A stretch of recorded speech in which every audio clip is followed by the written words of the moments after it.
Okay, here we are. It is early October now, and we're talking about the 30-day outlook.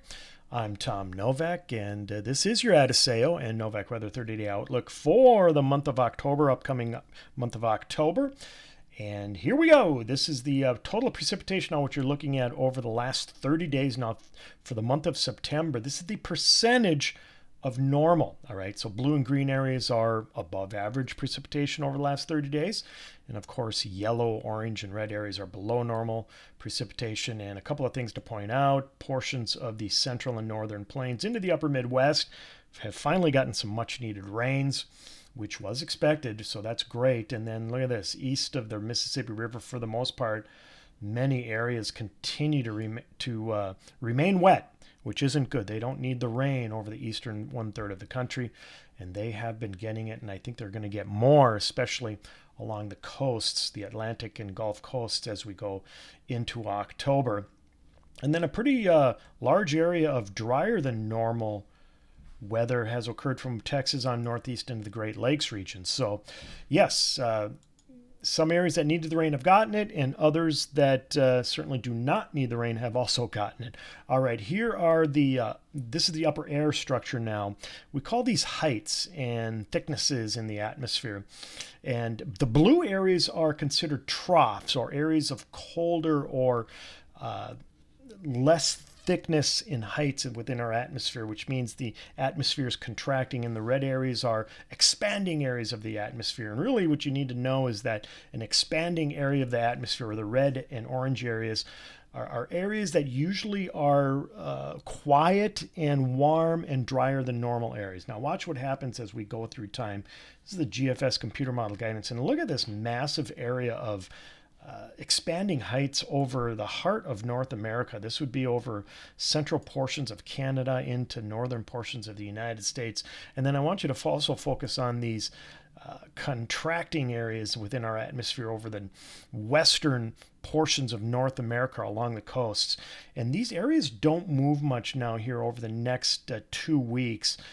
Even as we get into October, mid-October, which is right here, you can see we still have heights that are expanding over much of northern and eastern U.S. on north into eastern Canada. And then look at this massive area of lowering heights over the western half of North America. So there's no doubt there appears to be a jet stream that's going to be separating lower heights and thickness values that are contracting from higher heights and expanding areas in the atmosphere.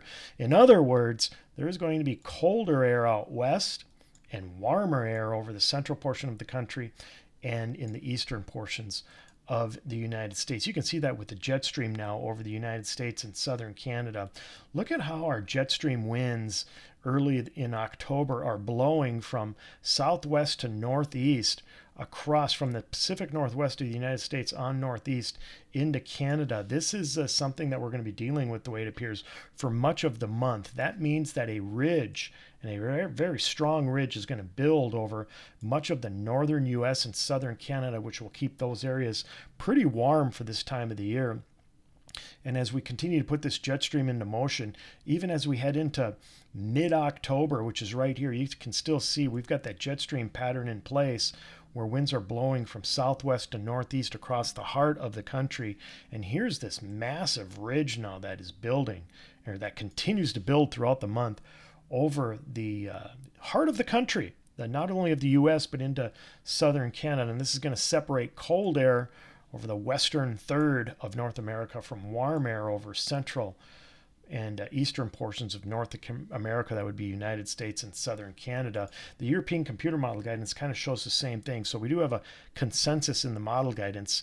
Again, look at how these jet stream winds are blowing from southwest to northeast across the country. And even as we get into the October 10th range, the European computer model continues to show that that jet configuration. That means, yes, we're going to be dealing with quite a bit of warm air over the heart of the United States and southern Canada. Here it is. This is your 30-day temperature outlook. Here's that jet stream blowing from southwest to northeast across North America. Big ridge builds over much of the United States and southern Canada, and that means much warmer than average air in those areas. And then look at this along the coast, the Gulf and Atlantic coasts, and then on the Pacific Northwest coast, I'm expecting below average temperatures. And along with that, probably going to be some precipitation. In fact, let's take a look at the precipitation that's expected over the next 30 days. Here it is, warm and dry over the heart of the U.S. and into southern Canada, and then wetter than normal over the southeastern and eastern portions of the United States. You can see that here, and over the northwestern sections of the United States. And I'm hoping for some rain, for some much needed rains up in southern Canada, which would be in Saskatchewan and Manitoba, as they're close to the jet stream. And then when we look at the drought index map, you can see we had mentioned the eastern 1/3 of the United States don't need rain because it's more than wet when you head east of the Mississippi River. And look at all the rain that I'm expecting over the southeastern and eastern portions of the U.S. So it's going to continue to be wet there, while a good chunk of the central U.S. and even the Great Lakes region, they're going to dry out as that ridge, that strong ridge of high pressure, sets up shop overhead during the month of October. All right, that's your 30-day forecast. I appreciate you joining me, everyone. Have a great October.